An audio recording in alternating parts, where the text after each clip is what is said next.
अस्सलाम वालेकुम, कैसे हैं आप सब लोग। तो आप देख रहे हैं मेरे चैनल कपड़े सिलाई को। तो आज की इस वीडियो में मैं आपको बताऊंगी कि सीम रिपर का सही इस्तेमाल सिलाई में कहाँ कहाँ किया जाता है। बहुत ही मालूमाती वीडियो है, तो वीडियो को आपने स्किप नहीं करना। सबसे पहले मैं आपको साइड पर या स्क्रीन के फ्रंट पर एक दिखाती चलूँ वीडियो। ये इस फ्रॉक की फुल स्टिचिंग। एक टेलर के लिए नया सूट सीना जो है वो एक मामूली बात होती है, कोई मुश्किल काम नहीं होता। लेकिन वहीं अगर एक सिले हुए सूट को उधेड़ कर दोबारा से स्टिच करना पहाड़ लगता है, बहुत मुश्किल काम होता है। सबसे मुश्किल काम उधेड़ने वाला होता है। और ये शर्ट जो थी ये जल गई थी फ्रंट से और बिल्कुल नया सूट था, तो मैंने सोचा कि इसको सेंटर से कट करके इसकी शर्ट में इसको कन्वर्ट करती हूँ। तो उसकी वीडियो भी आप मेरे चैनल पर देखेंगे। तो मैंने इसको उधेड़ा है। हमारे हाथ क्या होते हैं कि जो औरतें भी सिलाई करती हैं तो हाथों से बहुत कुछ हमें उधेड़ना पड़ता है। बाज़ औक़ात पूरी पूरी शर्ट भी हमें उधेड़नी पड़ती है, जिससे उंगलियों के पोटे जो हैं वो बहुत ज़्यादा दर्द करने लग जाते हैं। तो मैंने इस पूरी फ़्रॉक को उधेड़ा है इस सीम रिपर के साथ, जिसमें मेरी कोई फिंगर्स जो हैं वो दर्द नहीं की। बहुत टाइम लगता है पूरी शर्ट को या पूरे ट्राउज़र को या कुछ भी हमने उधेड़ना हो तो बहुत ज़्यादा टाइम लगता है उसको। तो ये था नीचे का इसका दामन, जिसकी कुछ इस तरह से फोल्डिंग हुई हुई थी। ये देखें, यहाँ पर मैं आपको दिखा देती हूँ। ये देखें, इस तरह से इतनी चौड़ी इसकी जो है ना वो फोल्डिंग हुई हुई थी यहाँ की। तो मैंने इसी के साथ ही इसको जो है ना वो उधेड़ा है। सबसे पहले आपने क्या करना है कि ये जो फ्रंट के धागे हैं ना, इनको हमने इस तरह से निकाल लेना है। फ्रंट के धागे थोड़े से जो हैं उनको हमने इस तरह से, ये जो बारीक वाली इसकी साइड है, ये वाली नोक वाली, यहाँ से हमने ये निकाल लेना है बाहर। अब क्योंकि ये तो छोटा सा पीस है, ये तो हाथों से भी हो ही जाएगा, लेकिन इतनी बड़ी फ़्रॉक को या शर्ट को नीचे से उसका ये जो इस तरह से फोल्डिंग हुआ हुआ घेरा होता है, उसको उधेड़ना बहुत लंबा काम होता है। तो यहाँ पर मैं आपको थोड़ा सा वीडियो बना के जो है ना वो दिखा रही हूँ कि किस तरह से मैंने इसको उधेड़ा है। ये इतना उधड़ गया, थोड़ा सा आपने शुरू से ऐसे हाथों से कर लेना है। और बाद में ये जो रेड डॉट वाली साइड है, इसको हमने नीचे की तरफ करना है। अगर हम ये वाला नीचे की तरफ करेंगे तो इसकी वजह से हमारा कपड़ा अंदर से कट सकता है। तो हमने रेड डॉट वाला हिस्सा जो है उसको नीचे की तरफ करना है, क्योंकि ये मुलायम है, इससे हमारा नीचे का कपड़ा नहीं कटेगा। अच्छा, आपने क्या करना है, इन उंगलियों से इसको पकड़ना है और इन दो फिंगर्स के साथ इसको पकड़ना है, इस वाले कपड़े को। और ये देखें,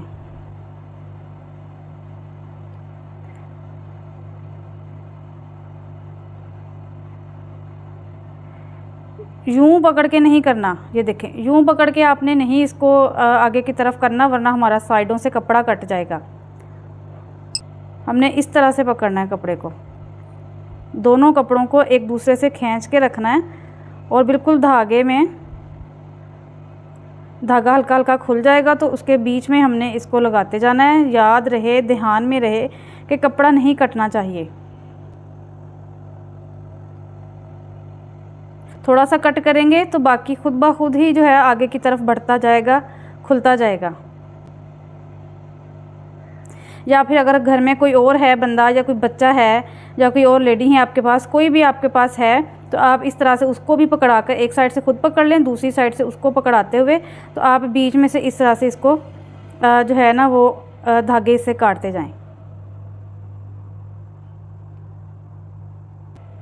अक्सर क्या होता है कि नेट के कपड़े इस तरह से उधेड़ने पड़ जाते हैं, या बहुत बारीक कपड़े बार बार अगर हम उधेड़ते हैं तो वो फट जाते हैं, तो फिर उनको आपने इसी तरह से उधेड़ना होता है। ये देखें, मैंने इस फ्रॉक का पूरा घेर जो है, अब आपको पता है कि फ़्रॉकों के जो घेर होते हैं वो कितने बड़े होते हैं, तो इसी तरीके के साथ मैंने ना उसको खोला है। अब बारी आती है कि अगर ओवरलॉक हुई हुई हो और सिलाई के साथ साथ ओवरलॉक भी अगर हमने उधेड़नी हो, तो ये भी बहुत लंबा काम है। या तो हमें कपड़ा कट करना पड़ता है इतना इतना, जो कि कपड़ा हमारा कम भी हो सकता है। तो फिर इसका हल ये है कि आपने ये वाली जो बारीक वाली साइड है, आपने ये जो हमारी ओवरलॉक है ना,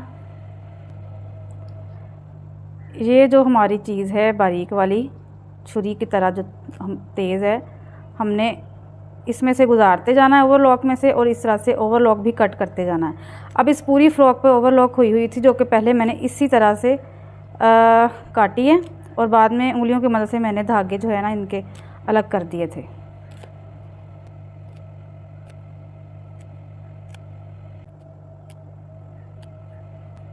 अब हमने उंगलियों की मदद से ये इस तरह से इनके धागे जो है ना, पहले उधेड़ने से पहले, टांके उधेड़ने से पहले इनको उतारना है, वरना हमारी जो है ना वो सिलाई सही से नहीं होगी, उधड़ेगी नहीं। अब ये जो है हमारी फ़्रॉक का जोड़ है, ये वाला इसको भी हमने उधेड़ना है। थोड़ा सा शुरू से इस तरह से खुद ब खुद ही खुल जाएगा। उसके बाद आपने इस तरह से पकड़ लेना है, इधर से ये और इधर से 2 उंगलियों से ये।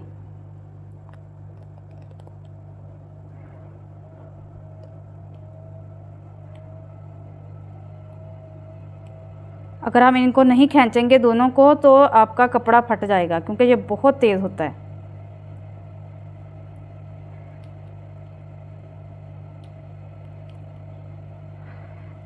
ये देखें, कहीं से कोई कपड़ा नहीं फटा हमारा, सिर्फ हमारा धागा ही कटा है।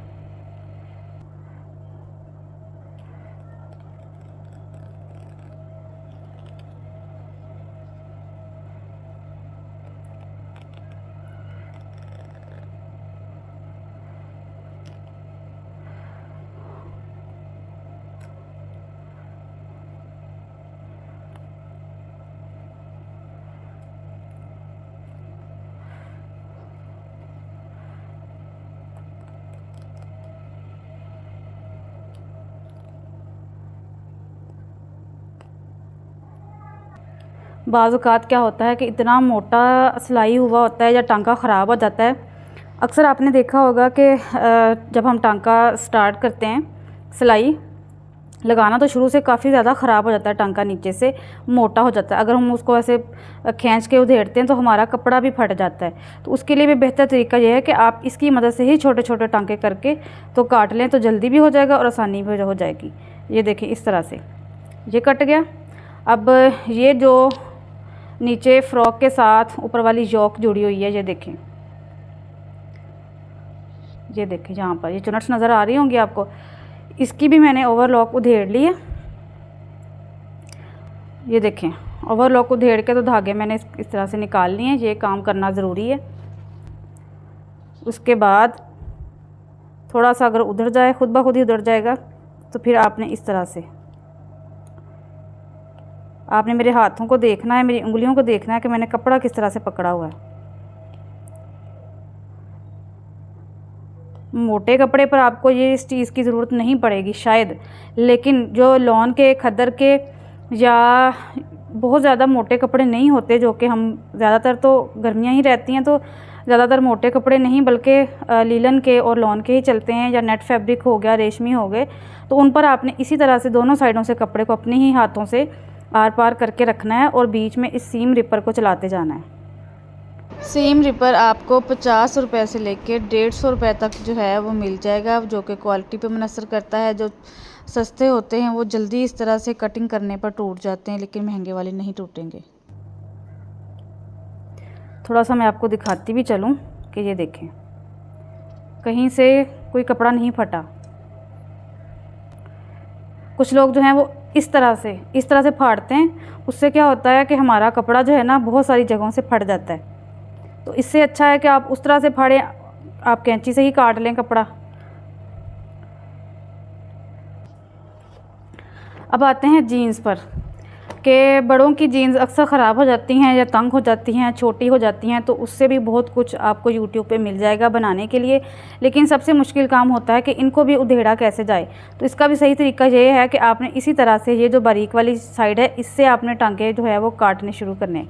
जैसे कि अब ये देखें, ये एक बच्चे की निक्कर है, 4 से 5 साल के, 4 साल के बच्चे की, यहाँ से फट चुकी है। लेकिन मैं चाहती हूँ कि मैं इसको उधेड़ कर रख लूँ, ताकि अगर मैं कॉटन फैब्रिक पर, लॉन पर कटिंग करूं तो सेम जो है ना वो इसी पैटर्न पे कट कर लूं। तो सबसे पहले तो इस तरीके के साथ आपने ये वाले काट लेने, और ये देखें अब ये वाली फोल्डिंग, इसको किस तरह से करना है। पहले तो थोड़ा सा इस तरह से कट कर लें, ऊपर से जगह भी तो बनानी है ना, ताकि सीम रिपर की जगह बने जहाँ पर हमने इसको डालते हुए तो करना है। और ये देखें,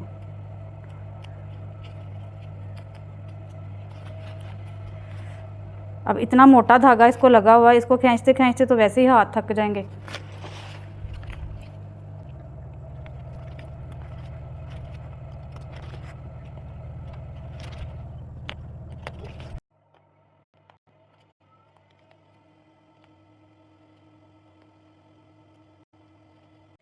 अब यहाँ पर अगर आप देखें तो मुझे ये वाला जो हिस्सा इसका इलास्टिक वाला है ना, इसको अलग करना है। तो पहले तो मैं इस बारीक वाली साइड से ना 1-2 धागे कट कर लूँगी। ये देखें थोड़ा सा खुल गया।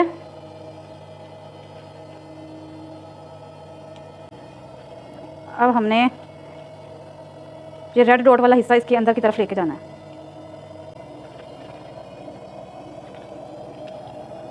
एक सिलाई निकल गई है, अब दूसरी सिलाई की बारी है। ये देखें, क्योंकि ये रेडीमेड ब्रांडेड स्टिच हुआ है तो इसमें बहुत सारी इन्होंने उनकी जो मशीनें होती हैं स्टिचिंग वाली, वो साथ ही साथ स्टिचिंग और साथ ही साथ ओवरलॉक भी करती जाती हैं, तो डबल ट्रिपल सिलाइयाँ लग जाती हैं।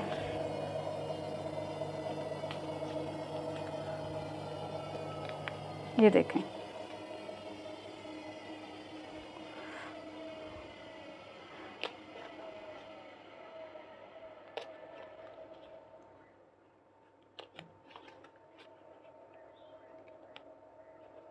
इसी तरह से हमने सारा जो है इसको उधेड़ लेना है, चाहे जीन्स हो चाहे लॉन कॉटन का कपड़ा हो। अभी ये मैंने सारी फ़्रॉक जो है वो इसी के साथ ही उधेड़ी है, जिसको मैं अब फ़्रॉक का स्टाइल ख़त्म करके तो इसको शर्ट बनाऊंगी। वाला बाजू, ये जो बाजू कंधे की सिलाई थी, ये भी मैंने इसी तरह से ही उधेड़ी है। ये देखें। सीम रिपर का एक और बेहतरीन इस्तेमाल वो ये है कि अगर आप मशीन पर कुछ भी स्टिच कर रहे हो और आपके पास कैंची या कटर नहीं है, तो आप सीम रिपर को अपने पास रखें और इस तरह से इससे आसानी से आप धागा काट सकते हैं। मिड में कोई भी धागा हो उसको भी काट सकते हैं और इस तरह से स्टार्ट वाला धागा भी इससे काटा जा सकता है। तो वीडियो को लाइक और शेयर ज़रूर करें और मेरे चैनल कपड़े सिलाई को भी सब्सक्राइब करें। मिलते हैं नेक्स्ट वीडियो में, तब तक के लिए अल्लाह हाफिज़।